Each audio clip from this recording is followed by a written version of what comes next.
নমস্কার, আমি Sangeeta rainbow kitchen and মাস্তি চ্যানেলে তোমাদের সবাইকে স্বাগত।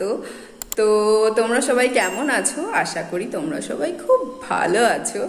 আমরাও খুব ভালো আছি। টানা কদিন বৃষ্টির পরে আজকে একদম ফাটাফাটি রোদ বেরিয়েছে, মানে মনে হচ্ছে যে ভাদ্র মাস। তো মানে খুবই সুন্দর রোদ আজকে, আর গরমও খুবই ভালো পড়ছে। তো আর এর আগের ভিডিওটা তোমাদের খুব ভালো লেগেছে, আমার লাঞ্চ থালি। তোমরা মানে খুবই মানে সাপোর্ট করেছো এই থালিটাকে, সেই জন্য আজকে আমি নতুন তোমাদের জন্য আবার একটা ভিলেজ ভেজ 30 মিনিটসের একটা থালি নিয়ে চলে এসেছি। আশা করছি যে এই থালিটাও তোমাদের খুব ভালো লাগবে। আর তোমরা এর আগের থালিটাকে যেভাবে আমাকে সাপোর্ট করেছো, দেখেছো, তো আশা করি তোমরা এই থালিটাকেও দেখবে। তো চলো আমার রেনবো কিচেনে যাই। আর হ্যাঁ, অবশ্যই ভিডিওটা এন্ড পর্যন্ত দেখো। চলে এসছি আমার রেনবো কিচেনে। প্রথমে আমি ভাতটা চাপিয়ে দেবো, সেই জন্য আমি হাঁড়িতে এখানে জল গরম হওয়ার জন্য চাপিয়ে দিয়েছি। এখানে হচ্ছে আমি সমস্ত ভেজিটেবলস কেটে নিয়েছি। এখানে হচ্ছে আমি পেঁপে আর আলু কেটে নিয়েছি, পেঁপে আলুর দম করব। আর হচ্ছে ফুলকপি দিয়ে, বিনস দিয়ে, গাজর দিয়ে ভেজ ডাল করব। এখানে হচ্ছে আমি বেশ একটা বড় সাইজের টমেটো কেটে নিয়েছি, আর টমেটোটা হচ্ছে আমি পেঁপে দিয়ে আলু দিয়ে যে ডোমটা রান্না করব সেই ডোমেও দেবো, আর হচ্ছে এখানে যে ভেজ ডালটা করব তাতেও দেবো। সেই জন্য আমি একবারে একটা বড় সাইজের টমেটোটা কেটে নিয়েছি।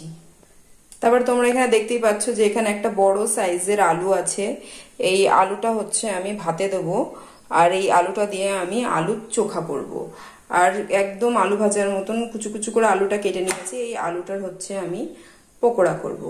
আর ওখানে বেগুন ভাজা কেটে নিয়েছি, আর আদা আমি ছাড়িয়ে নিয়েছি। এই আদাটাই হচ্ছে আমি পকোড়াতেও দেব, পেঁপে দমেও দেব, আর ডালেও দেব। আর জানোই কি আমি তো কাঁচা লঙ্কা ফোড়ন দিই, তো কাঁচা লঙ্কাও আমি এখানে চিড়ে নিয়েছি। তো চলো টাইম ওয়েস্ট না করে রান্নাটা স্টার্ট করে নিই। চালটা ধুয়ে দিয়ে দিলাম, আলু সেদ্ধটাও দিয়ে দিলাম। ডালের জন্য এখানে আমি কড়াই নিয়ে নিয়েছি, এক বাটি মুগের ডাল নিয়ে নিয়েছি। আর মুগের ডালটাকে শুকনো কড়াইতে ভালো করে ভেজে নেব। ডালটা হালকা গোল্ডেন কালার করে আমি ভেজে নিয়েছি। এবার ডালটাকে আমি প্রেসার কুকারে 2 সিটি দিয়ে নেব। ডালটা সেদ্ধ হয়ে গেছে। এবার আমি ডালের ফুলকপি, বিনস আর গাজরটা সর্ষের তেলে ভালো করে ফ্রাই করে নেব।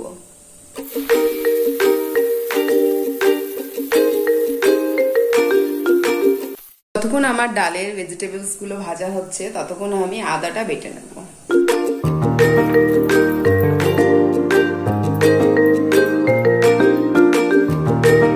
ডালটা সুন্দর সেদ্ধ হয়ে গেছে, ভেজিটেবল গুলো সমস্ত ভাজা হয়ে গেছে। এবার দিয়ে দেবো এর মধ্যে টমেটোর কুচি। ডাল সিদ্ধর মধ্যে দিয়ে দেবো অল্প একটু আদা বাটা,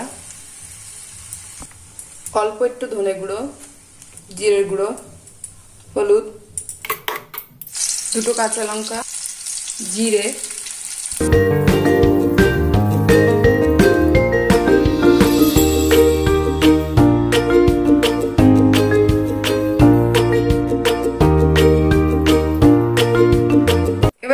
আমি নিরামিষ আলুর পকোড়াটা ভেজে নেব। তার জন্য হচ্ছে আমি এখানে আলুটাকে ভালো করে মাখিয়ে নিয়েছি। 3 চামচ এতে আমি বেসন দিয়েছি, 1 চামচ চালের গুঁড়ো,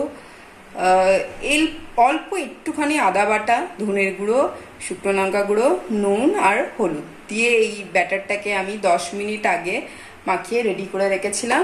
এবার এটাকে গরম গরম ভেজে সার্ভ করব।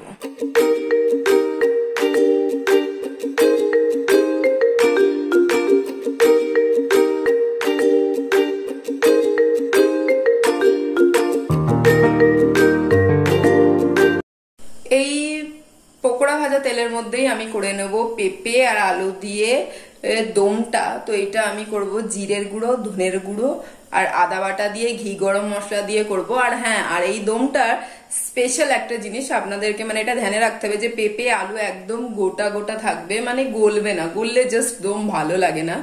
তো আমি হচ্ছে প্রেসার কুকারে এই দমটাকে 2 সিটি দেবো, মাত্র 2। এর বেশি দিলে কিন্তু দম শেষ। সেই জন্যে কিভাবে এই রান্নাটা করছি তো চলুন দেখে নিই।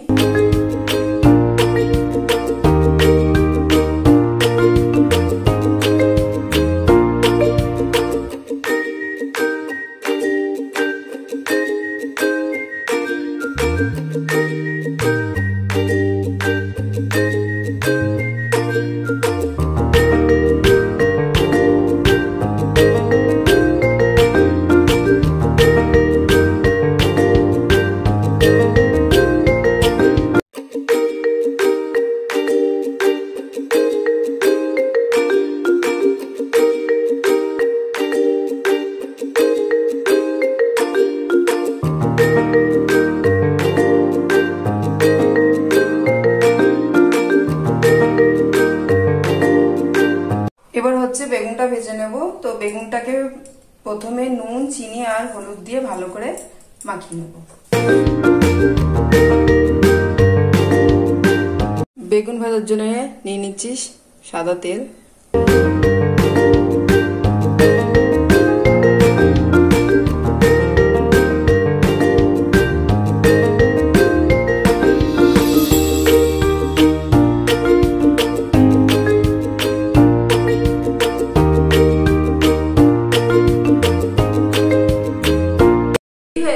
আমার গরম গরম লাঞ্চ থালি একদম।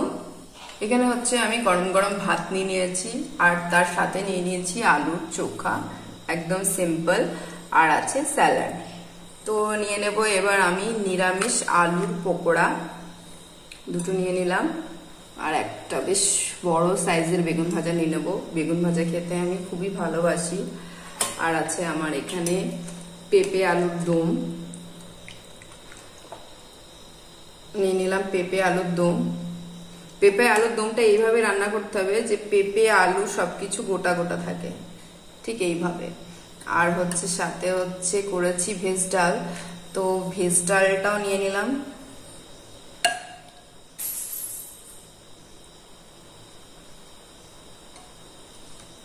এটা ছিল আজকে আমার ভিলেজ ভেজ লাঞ্চ থালি 30 মিনিটসে। তো আপনাদের আমার এই লাঞ্চ থালিটা কেমন লাগলো অবশ্যই আমাকে কমেন্ট করে জানাবেন। আর হ্যাঁ, অবশ্যই আমার চ্যানেলকে সাবস্ক্রাইব করবেন, সাবস্ক্রাইব করতে কিন্তু ভুলবেন না। Thank you for watching.